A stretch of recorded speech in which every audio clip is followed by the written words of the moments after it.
Ce jour est dédié pour la Refoua Shlema, d'Irène Rina Batester, Bezrat Hashem, rapidement, guérison complète et rapide. On pose la question ici, qu'est-ce qui est préférable?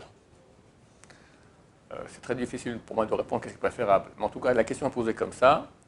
Quelqu'un qui est débutant en Torah, qui pose 10 000 questions, mais s'intéresse, mais il est débutant, il ne pratique même pas à fond.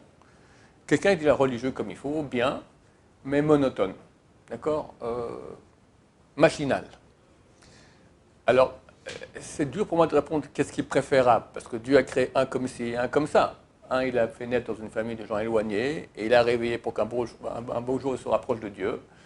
Et l'autre, c'est Dieu qui l'a mis dans une famille de gens religieux. On ne peut pas dire qu'est-ce qui est préférable.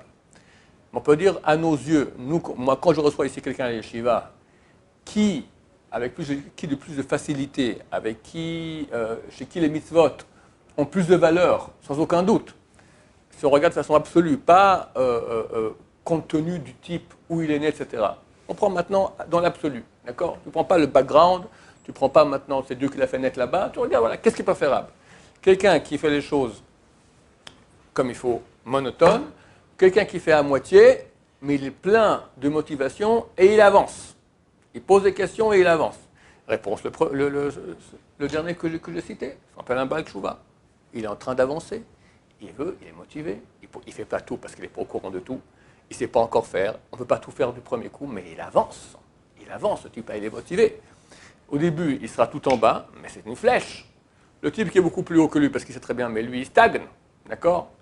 Un type qui est né dans une famille religieuse, jamais il pourrait être aussi motivé, presque jamais, aussi motivé que quelqu'un qui a un Baal Tshuva. Presque jamais. Le Baal Tshuva, il n'a pas connu. Du coup, il voit ça. C'est beau, c'est grand, c'est merveilleux. Tu le vois prier, il pleure, il prie. Tu connais un type de famille religieuse qui prie? Bof, il a fait l'école juive. C'est la corvée. Moi, j'étais choqué la première fois que j'ai vu ça. D'accord, j'ai prié dans une école juive une fois, comme ça. Le type devant les pages, comme ça, il n'est pas là. Puis il tourne les pages. Et encore, des fois, il ne tourne pas les pages, d'accord. Je connais quelqu'un, une fois, il était à la synagogue Shabbat, et il s'endormait sur son siddur comme ça. Puis il y avait deux enfants en face, devant lui. Il se tournait sans qu'il voyait, puis il soufflait comme ça, il faisait tourner les pages de nouveau en arrière, il devait les relire. Voilà, un type qui est endormi comme ça, voilà. Ah, t'es bien joli, t'es religieux, machin, mais ok, c'est un bois mort, d'accord, c'est un bois mort. L'autre, il est vivant, alors il est petit, mais il grandit. Une fois, il y avait une yeshiva en Europe, j'ai oublié le nom de la yeshiva, et un Rosh Yeshiva est venu visiter cette yeshiva. Il dit, montre-moi, il a l'autre au Rosh Yeshiva de cette yeshiva, il dit, montre-moi tes élèves, qui sont les bons élèves, comme ça. Il dit, voilà, lui, tu vois, c'est le meilleur Me'ayen, c'est lui qui étudie de façon plus profonde, comme ça, les questions comme ça, très. Lui, Bekiout, il connaît, il fait une Gemara, après il finit une autre, l'une après l'autre. Le troisième, lui, là, il prie, puis le quatrième, Baal Chesed, il a des midot, il a d'une gentillesse avec les gens extraordinaire. Mais je vais te montrer le meilleur.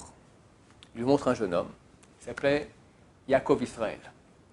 Il est devenu le Stipler. Rabbi Yaakov Israël Kanevsky, le père de Abraham Kanevsky actuel, le grand de la génération, qui était un géant, un ange. Il voyait tout, le monde des vivants, le monde des morts, les âmes. Un mot, il disait, ça se réalisait. Phénoménal!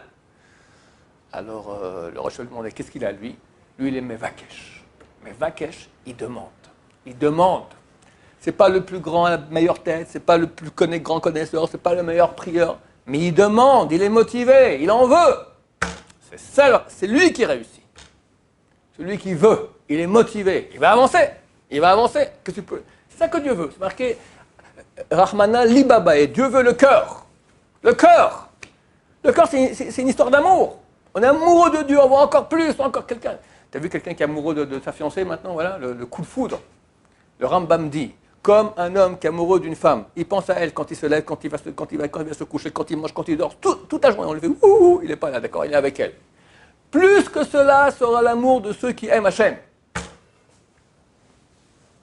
Coup de foudre, fou.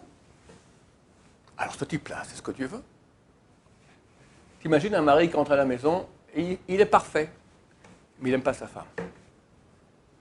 Il lui achète un bijou le jour d'anniversaire, il lui donne des fleurs le vendredi, il fait tout ce qu'il faut faire. Il descend les poubelles sans problème, d'accord, gentil. Mais il lui met son nom, je t'aime, d'accord, parce que le rabbin dit qu'il fallait dire je t'aime, d'accord. Il ne sait rien. Mais elle crève, la femme. Un, il fait rien. Rien de tout ça. Ni bijoux, ni poubelle, ni fleurs. Mais il est fou amoureux d'elle. Elle est heureuse. Et lui, tu peux aussi dire dans la poubelle, s'il te plaît.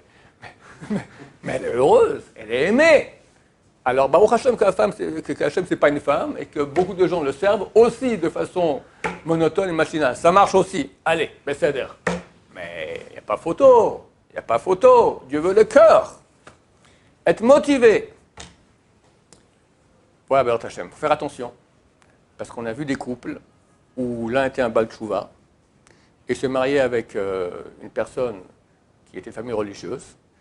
Alors au début, le religieux, depuis toujours, le regarde de haut, du genre, t'es un débutant. Et très rapidement, en 6 mois, on peut dire déjà, le Baal Tshuva le dépasse, et il monte, et il est marié déjà, elle est enceinte, et c'est un boulet toute sa vie. Pourquoi? Parce que, oh ouais, mollo, ça va. Le Baal Tshuva, il est fou. C'est un fou de Dieu, un amoureux. L'autre n'arrive pas à comprendre ça. C'est un déséquilibre terrible. Donc, non Baal Tshuva avec non Baal Tshuva, et Baal Tshuva avec Baal Tshuva. C'est comme ça qu'il faut marier les gens. Bezrat Hashem. Baruch Adonai, l'olam, amen, amen.